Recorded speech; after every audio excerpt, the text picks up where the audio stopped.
দৈনিক যুগান্তরে আক্তার ফারুক শাহিনের অনুসন্ধানে প্রকাশিত প্রতিবেদন থেকে জানা যায়, একটি দুটি নয় 4টি লাইসেন্সে ভারতে ইলিশ রপ্তানির অনুমতি পেয়েছেন আওয়ামী লীগ নেতা নীরব হোসেন টুটুল। ইতিমধ্যে তার লাইসেন্সে কলকাতায় গেছে প্রায় 2000 কেজি ইলিশ।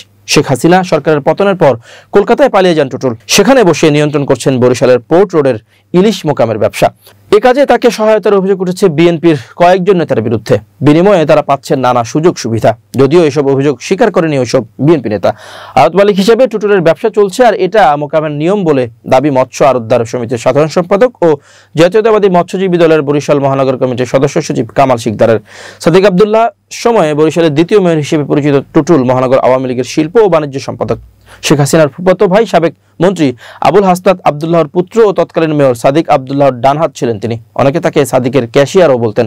নগরীর হাট বাজার, বাস স্ট্যান্ড সবকিছু ছিল টুটুলের নিয়ন্ত্রণে। এসব স্থাপনার ইজারাদারি নিয়ন্ত্রণ থেকে শুরু করে সাদিক আব্দুল্লাহর আয় বাণিজ্যের বিষয়গুলো তিনি দেখতেন।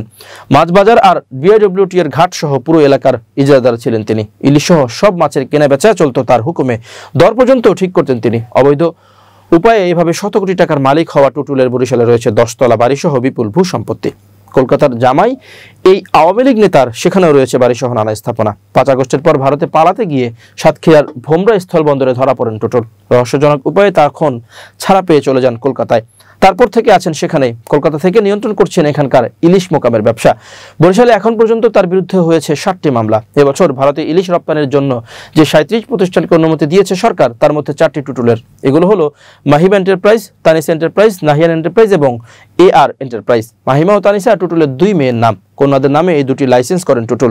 বাকি 2টি করেন তার ছোট মামা ও বাবর ও মামাতো ভাই আকাশের নামে। 2019 সালে পূজার সময় বাংলাদেশ থেকে প্রথমে ভারতের ইলিশ রপ্তানির যে অনুমতি দেয় সরকার, তখন থেকে প্রতি বছর ইলিশ রপ্তানি করেন এই আওয়ামী লীগ নেতা।